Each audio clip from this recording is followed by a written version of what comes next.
Hello दोस्तों, आज हम लोग क्लास 9 के साइंस का अगला चैप्टर के कुछ मल्टीपल टाइप क्वेश्चन को सॉल्व करेंगे।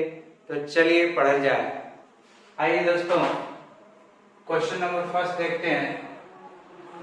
चैडविक ने खोज की थी, तो इनका नाम है जेम्स चैडविक। इनका पूरा नाम दोस्तों जेम्स चैडविक है और इन्होंने 1932 में न्यूट्रॉन की खोज की थी दोस्तों।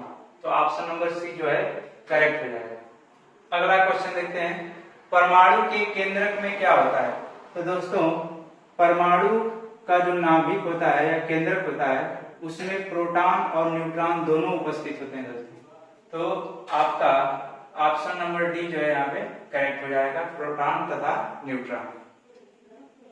प्रोटॉन की खोज का श्रेय किसको जाता है। तो सबसे पहले प्रोटॉन के बारे में गोल्डस्टीन ने बताया था। धन कणों के बारे में गोल्डस्टीन नामक वैज्ञानिक ने बताया था दोस्तों। तो प्रोटॉन की खोज का सर्वप्रथम श्रेय जाता है गोल्डस्टीन को। बाद में रदरफोर्ड ने भी इसके बारे में डिटेल में जानकारी दिया। तो अगर ऑप्शन में गोल्डस्टीन और रदरफोर्ड दोनों होता है तो ऑप्शन हम लोग टिक करेंगे गोल्डस्टीन को, क्योंकि इन्होंने सबसे पहले बताया था प्रोटॉन के बारे में।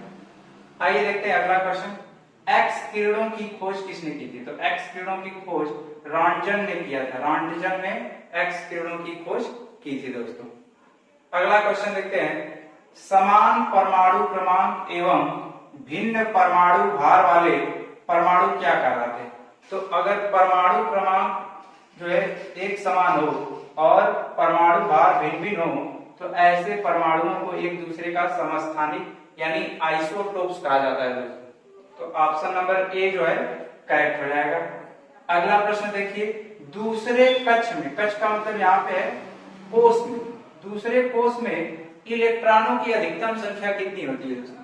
तो आपको बता दें, अगर ये नाभिक है, नाभिक के जस्ट नजदीक वाला जो कोष होता है ये प्रथम कोष होता है, ये द्वितीय कोष, तृतीय कोष और ये चतुर्थ कोष। किसी भी कोष में अधिकतम इलेक्ट्रॉनों की संख्या 2n² होती है। अगर पहले कोष में जानना है कि कितने इलेक्ट्रॉन होंगे तो n की जगह 1 रख देंगे, तो 1 रखेंगे तो कितना हो जाएगा, तो 2। अधिकतम कितने इलेक्ट्रॉन हो सकते हैं, 2।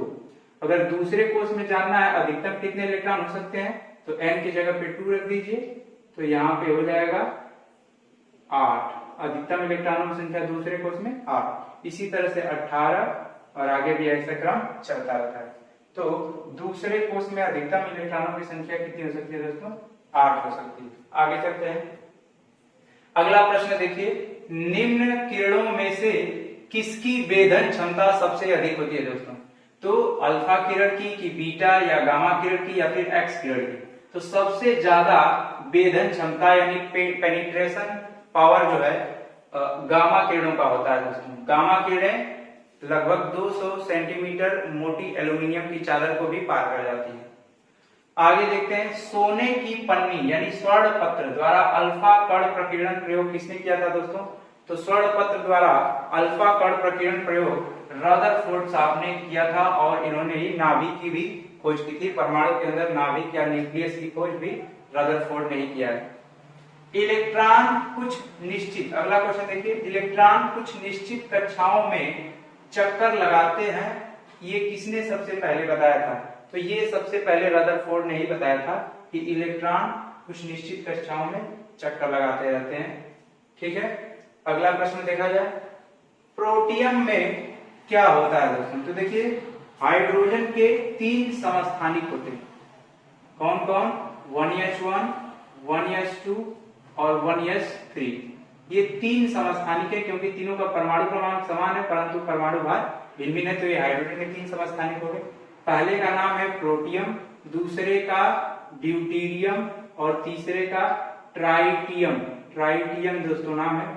अब कह रहा है कि प्रोटियम में नहीं होता है। क्या नहीं होता है दोस्तों। तो प्रोटियम में एक इलेक्ट्रॉन और एक प्रोटॉन होता है, इसमें न्यूट्रॉन नहीं होता है दोस्तों। जबकि इसमें इलेक्ट्रॉन प्रोटॉन न्यूट्रॉन इन दोनों में तीनों के तीनों कण उपस्थित होते हैं। तो न्यूट्रॉन नहीं होता है, प्रोटियम में न्यूट्रॉन नहीं होता है। अच्छा, अगला प्रश्न है, डॉट आवेश रहित होता है। इनमें से क्या है जो आवेश रहित होता है। तो आप लोगों को पता है प्रोटॉन पर धन आवेश होता है, इलेक्ट्रॉन पर ऋण आवेश होता है, जबकि न्यूट्रॉन पर कोई आवेश नहीं होता है, अर्थात न्यूट्रॉन आवेश रहित होता है। तो इस तरह से हमने कुछ मल्टीपल टाइप क्वेश्चन देखे एटॉमिक स्ट्रक्चर वाले चैप्टर से। तो बस आज के लिए इतना ही, धन्यवाद।